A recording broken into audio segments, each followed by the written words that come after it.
फजलू,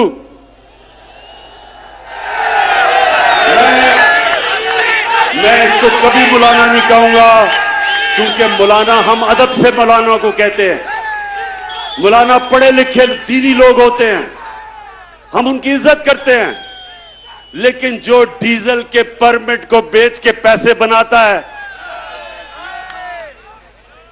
और ये सिर्फ पैसे नहीं बनाता, ये ब्लैकमेल करता है।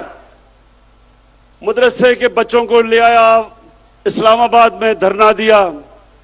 वो मीडिया ने जाके मदरसों के बच्चों से पूछा कि ये क्यों आए हो तुम धरना देने?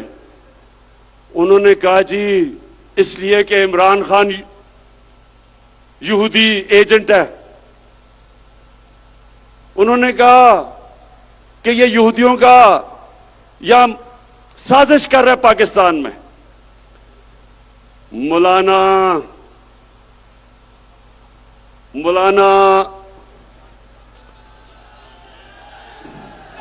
नहीं, डीजल नहीं मैं कह सकता इसको। फजलू, मुझे ये बताओ कि तुम्हारे और ये जो तुम्हारा डाकुओं का टोला है, इसके होते हुए यहूदियों को साजिश करने की जरूरत क्यों है पाकिस्तान में?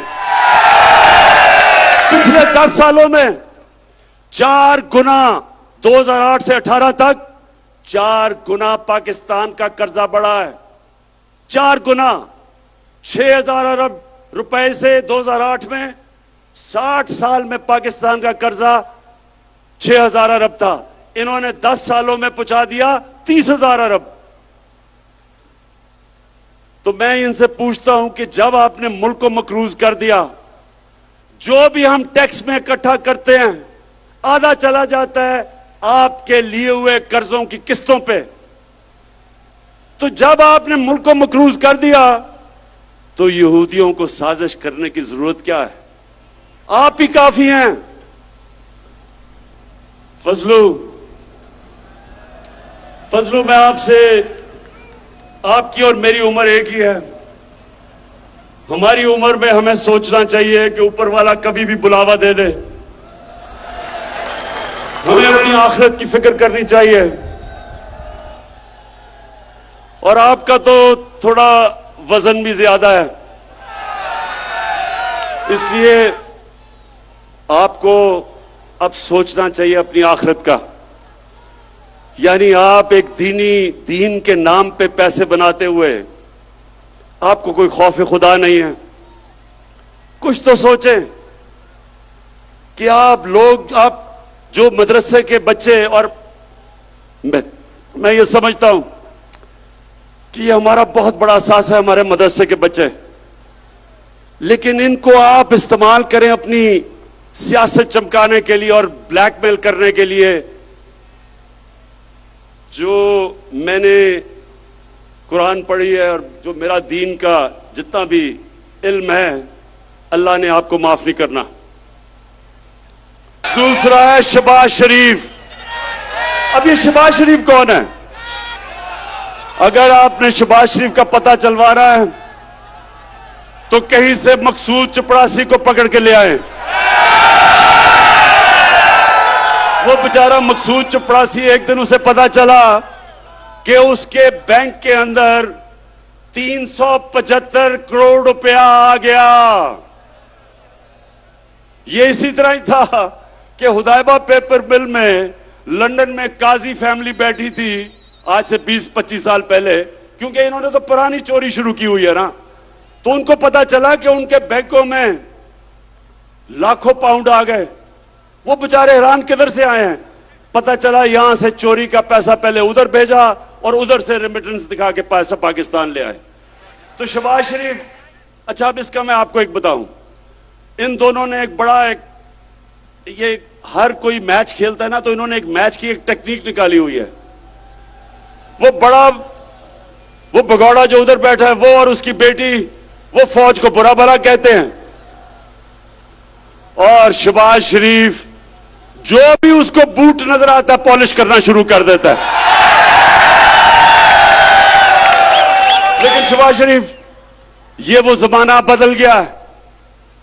ये वो जनरल जिलानी का जमाना नहीं जब उसके घर पे सरिया लगाते लगाते अब वजीर आला बना और फिर अरबोपति बन गए। जमाना बदल चुका है।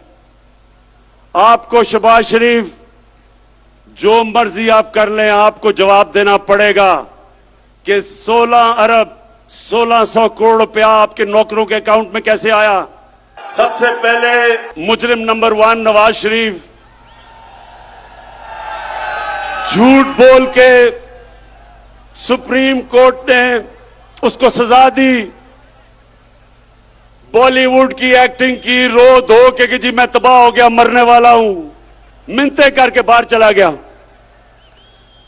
मैं ये सोचता हूं नून लीग वालों अगर सुन रहे हो तो मेरी बात जरा, मैं चाहता हूं इस बात पे थोड़ा सा गौर करो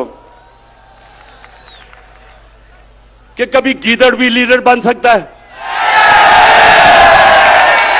कभी दुनिया में सुना है कि वो लीडर हो जो खुद दुमदुमा के भाग जाए और दूसरी दफा भागा है। पहली दफा जनरल मुशर्रफ के दौर में तो आसिफ जरदारी ने तब कहा था, आसिफ जरदारी जब आप इकट्ठे होंगे तो जरा याद कराना शरीफों को और नून लीग को कि क्या आपने ये नहीं कहा था कि अटक जेल में टिश्यू के डब्बे खत्म हो गए नवाज शरीफ के आंसू पहुंचते पहुंचते। तो वहां रोना धो के वहां से भागा, झूठ बोल के गया कि मैंने कोई मुआहिदा नहीं किया। फिर वो सऊदी शहजादा आया और उसने मुआहिदा दिखा दिया। फिर कहता नहीं जी वो असल में 5 साल का था, 10 साल का नहीं। अब फिर बाहर चला गया है।